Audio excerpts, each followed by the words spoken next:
পাবলুস family ব্লগে আপনাদের সবাইকে স্বাগত জানাই।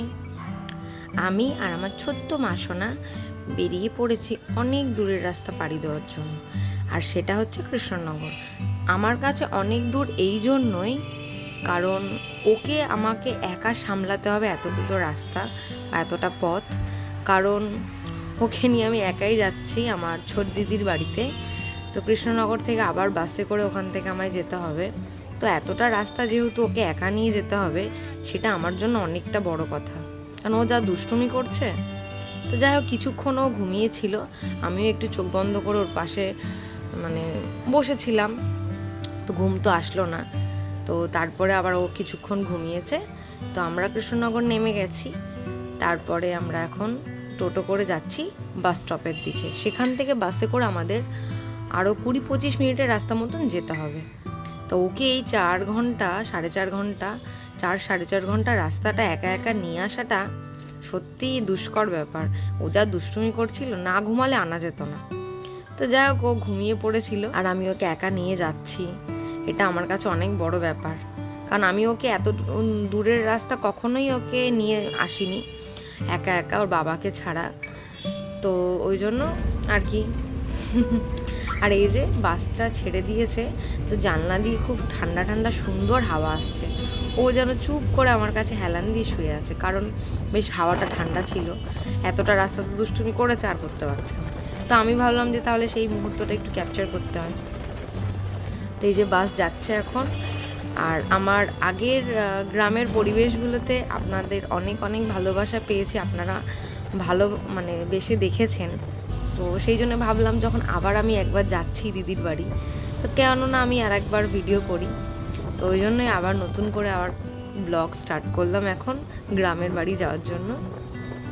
তো প্লিজ আপনারা সবাই দেখবেন, আশা করি আপনাদেরও ভালো লাগবে। আমাদের দুষ্টু মিষ্টি সব কি বলবো, আনন্দ করা, আমার ছোট্ট মামামের আনন্দ করা আপনাদের সবার ভালো লাগবে। তো যাই হোক, সেখান থেকে বাসে থেকে আমরা নেমে সেখান থেকে দাদা আমাদেরকে এসে নিয়ে যাবে, আমার জামাইবাবু। কারণ সেখান থেকে আরও অনেকটা রাস্তা ওদের বাড়িতে যেতে হবে অটো বা টোটো করে। তো দাদা এসেছে নিতে। তো এই যে দাদা আমাদেরকে নিতে এসেছে বাস স্টপে। সেখান থেকে আমরা দাদার বাইকে করে এখন যাচ্ছি দাদার বাড়ির দিকে। দেখুন কি সুন্দর না গ্রামটা, খুব সুন্দর। আর যেহেতু সকাল সকাল বেরিয়েছিলাম, ওই জন্য তাড়াতাড়ি পৌঁছে গেছি। কিন্তু দুঃখের বিষয় একটা, যে বাস থেকে নেমে শুনলাম দাদার বাইকের যে ব্যাটারিটা ছিল ওটা নাকি ডাউন হয়ে গেছে।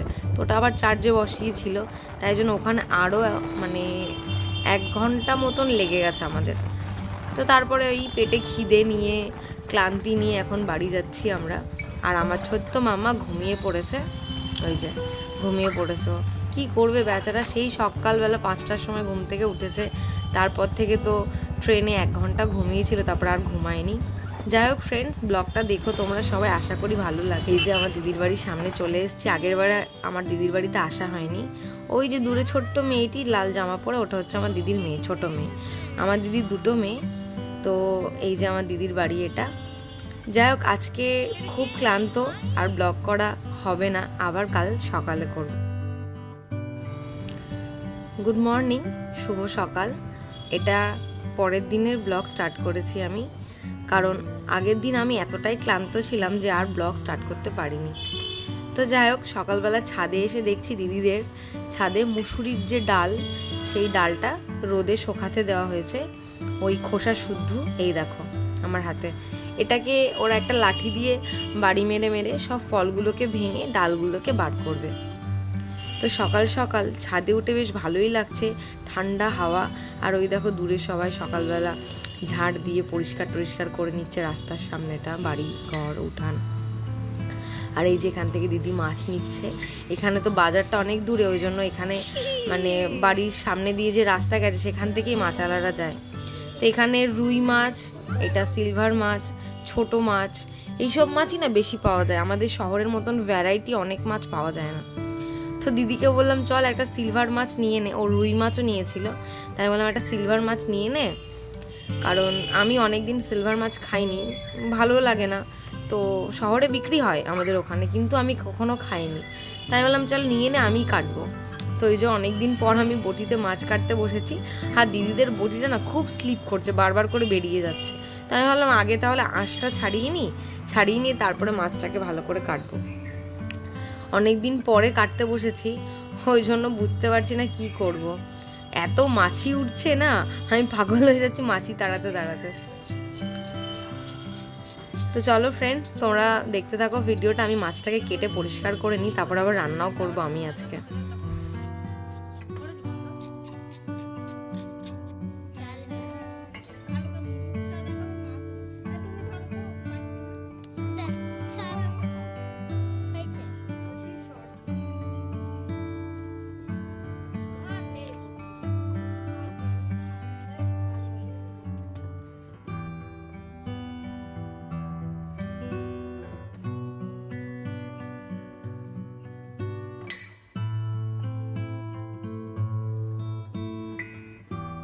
আর আমার সাথে দিদিও কিন্তু ওদিকে পুঁটি মাছ ওটাকেও বাছতে বসে পড়েছে। দিদিকে বললাম তুই তাহলে ওটা কর, আমি বড় মাছটা কেটে নিচ্ছি। তা আমি এখন এই মাছটা কাটছি আর দিদি ওদিকে ছোট মাছটা বাছছে। আর ওই যে ওটা হচ্ছে দিদির বড় মেয়ে, পরে দেখাবো, ওকে এখনো মুখটা দেখানো হয়নি। এই দেখুন দুটোই এত দুষ্টুমি করে। আর আমার সেই ছোট্ট মেয়েটি সে ঘুমাচ্ছে এখন।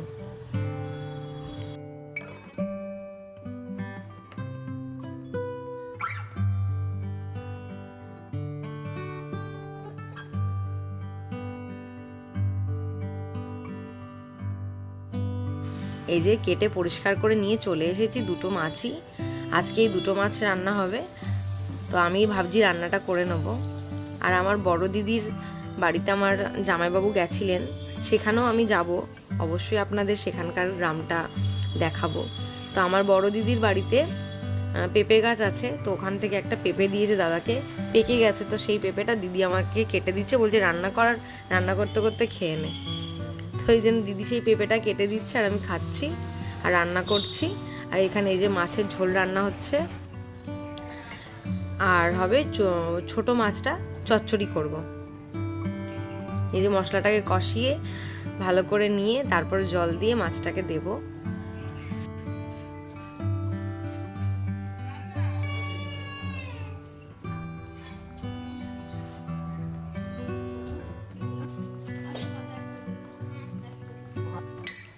মাছের ঝোল রেডি, এবারে ছোট মাছটাকে বসিয়ে দেবো।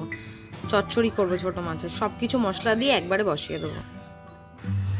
ছোট মাছটা আরও আমি ভাজবো না, এমনি কাঁচাই থাকবে। তার মধ্যে পেঁয়াজ, হলুদ, লঙ্কার গুঁড়ো দিচ্ছি, একটু তেল দেবো, কাঁচা লঙ্কা আর আদা রসুন বাটা আর জিরের গুঁড়ো, এগুলো সব কিছু দিয়ে ভালো করে মাখিয়ে ঢেকে বসিয়ে দেবো। এটা আস্তে আস্তে জলটা শুকিয়ে গেলে তখন তেলটা আবার ভাজা ভাজা হয়ে যাবে তেলের মধ্যে।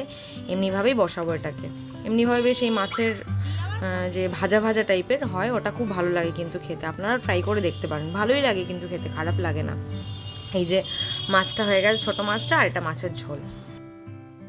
তো যাই হোক ফ্রেন্ডস, আমরা এখন খেতে বসে গেছি স্নান টান করে।